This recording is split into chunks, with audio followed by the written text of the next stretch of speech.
Meu avô, Moishe Gvelder, nasceu na Ucrânia e, no começo do século XX, ele se transferiu para a Bessarabia. E ele era o que se chama em Yiddish de Kasioner Ruf. Ele cuidava de todos os assuntos referentes à comunidade judaica da cidade de Brichon.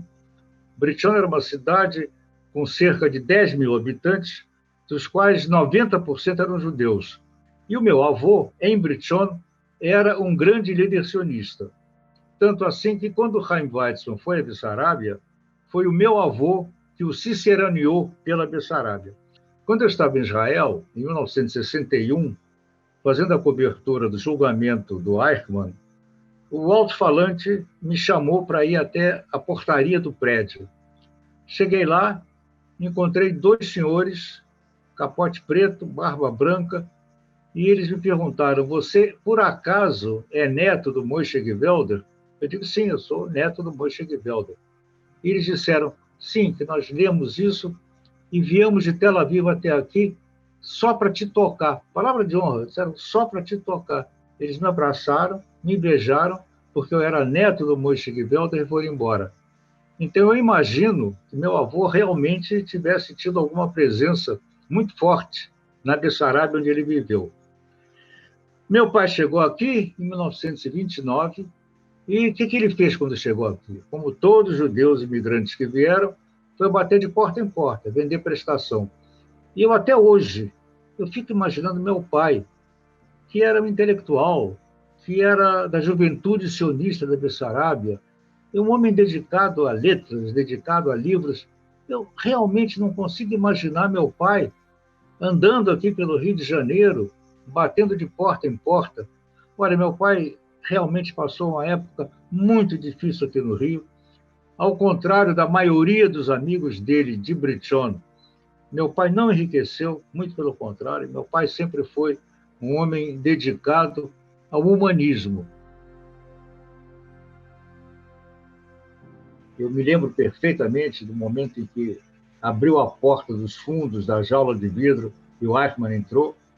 Eu estava sentado num lugar que ficava mais ou menos uns 15 metros dele, e depois, é curioso, depois de 1, 2 semanas acompanhando diariamente o julgamento, fiquei acostumado com a presença do Eichmann naquela jaula de vidro. Quando ele foi preso e julgado, faziam 13, foi 45, 16 anos desde o fim da guerra, e não havia esse aprofundamento, não havia essa devoção para o levantamento do horror que foi o Holocausto, e eu acho que o julgamento do Eichmann contribuiu muito para isso. Logo depois do julgamento apareceram livros, apareceram estudos, e o mais importante, esse julgamento do Eichmann revelou que nem todos os judeus ficaram passivos diante da tragédia que estavam vivendo. Muita gente até hoje me pergunta se eu conhecia a Hannah Arendt durante o julgamento. Não conheci. O nome dela, vou te falar a verdade, nem me era familiar ainda naquele tempo.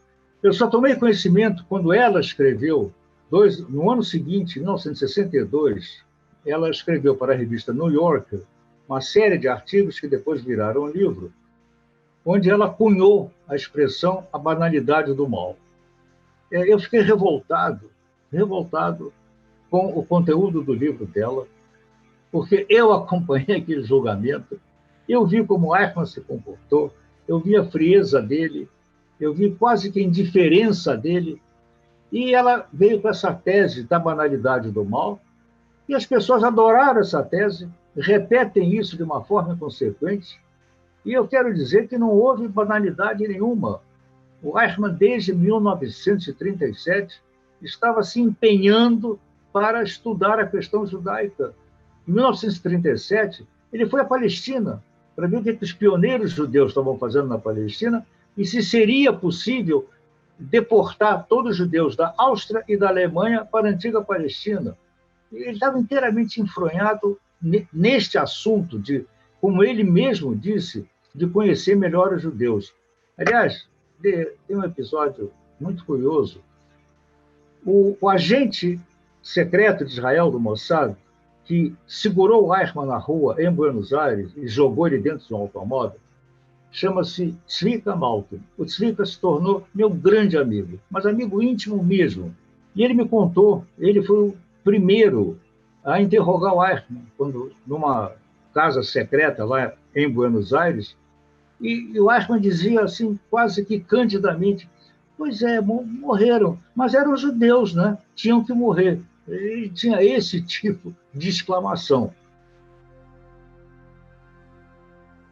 Realmente, os palestinos deixaram de ser a preocupação básica, inicial e prioritária de todo o mundo árabe. O mundo árabe dizia: não podemos fazer paz com Israel enquanto a situação palestina não for resolvida. E, no momento em que os Emirados, o Bahrein e, sobretudo, o Marrocos fizeram paz com Israel, isso evidencia muito claramente que a questão palestina não está mais no primeiro lugar das preocupações do mundo árabe. Eu cheguei a Israel e encontrei logo, assim que eu cheguei, telefonei para um amigo, que era um grande jornalista, grande poeta, já faleceu, chamado Chaim Heffer. Ele é compositor, inclusive, tem letras de músicas, muito famoso ele era. E o Heffer me disse: vamos para o quartel-general do Arik Sharon, perto de Beersheba. E nós fomos. Naquela noite, exatamente naquela noite, estava sendo realizada a travessia do Canal, que foi o que mudou todo o desenrolar da guerra do Yom Kippur. Mas eu estava naquele quartel-general do Arik Sharon, mas nada transparecia, e eu fiquei lá durante horas e horas, vendo se eu pescava alguma coisa, nada acontecia, e eu voltei para Tel Aviv.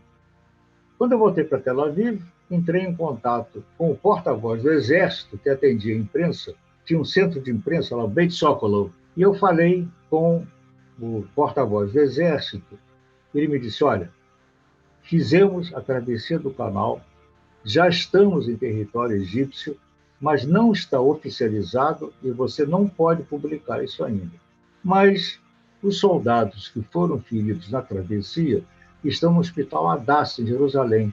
Eu fui para o Hospital Hadassah e realmente fui conversando com um soldado, com um, com outro, com outro, com outro, e pude ter um panorama de como foi aquela travessia do Canal. Aliás, sem vaidade, acho que fui um dos primeiros jornalistas a escrever sobre isso. E nesta minha presença no Hospital Hadassah, em Jerusalém, aconteceu uma coisa extraordinária.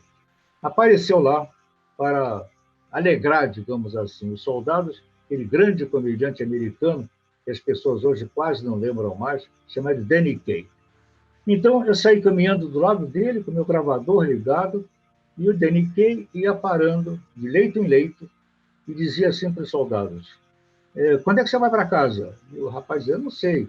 Aí ele dizia: eu vou falar com o teu médico para te dar alta, amanhã de manhã você vai embora. Eu falei: uma gracinha assim qualquer para ver se arrancava um sorriso de algum rapaz. Nós chegamos perto de um leito, eu tinha um rapaz deitado, ele não tinha o braço direito e a perna esquerda, tinha perdido de uma bomba, sei lá. Quando o DNT chegou perto dele, quis dizer uma gracinha, não saiu, porque era uma cena muito comovente, aquele rapaz mutilado naquela cama. Quando o rapaz viu o Danny Kaye, disse assim: olha, Danny Kaye, que surpresa, eu sou seu fã, vi todos os seus filmes, eu adoro os seus filmes, que prazer, que honra você estar aqui. E virou e disse a seguinte frase para mim inesquecível: desculpe, mas eu só posso lhe dar a mão esquerda. Ele tinha perdido a mão direita. Olha, acabou a visita, o percurso do Danny Kaye, nós saímos, sentamos no corredor. Eu me lembro que tinha uma cadeira, uma espécie de chaise longue de madeira, e o Danny Kaye sentou ali e chorou, chorou, chorou. Eu também. A lembrança emociona. Eu acho o antissemitismo extremamente perigoso quando ele é insuflado, tolerado ou impulsionado por algum governo, por algum poder constituído. Enquanto existem fenômenos isolados, pontuais de antissemitismo, eles têm que ser tratados de forma pontual. Quando teve aquele voto sionismo igual a racismo, eu fui entrevistar o embaixador de Israel na ONU, que era o Chaim Herzog. O Herzog disse a seguinte frase que eu guardei para sempre. O antigo antissemitismo dizia que o judeu não tem lugar na sociedade. O moderno antisionismo diz que Israel não tem lugar no mundo. E eu vou mais atrás, vou para 1897, no primeiro Congresso Sionista, quando Theodor Herzl formulou a seguinte equação. O antissemitismo é uma doença social. Devemos encará-lo sem ódio e sem medo. O mais extraordinário movimento de libertação nacional que ocorreu no curso da história.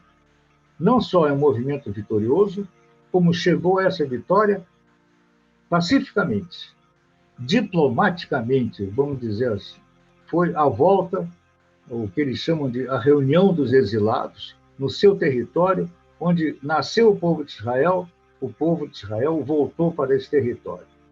Agora me pergunta, sim, mas então já aconteceu o milagre, já tem Israel, o que é sionismo? Coisa muito simples. Sionismo é ter a chave de casa no bolso.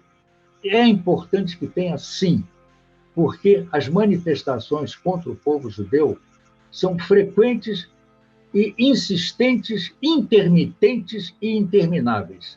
Eu vejo nos Estados Unidos, quando tem um movimento chamado Proud Boys e outro chamado QAnon, que prega abertamente o homicídio dos judeus, a gente não tem que ter uma chave no bolso.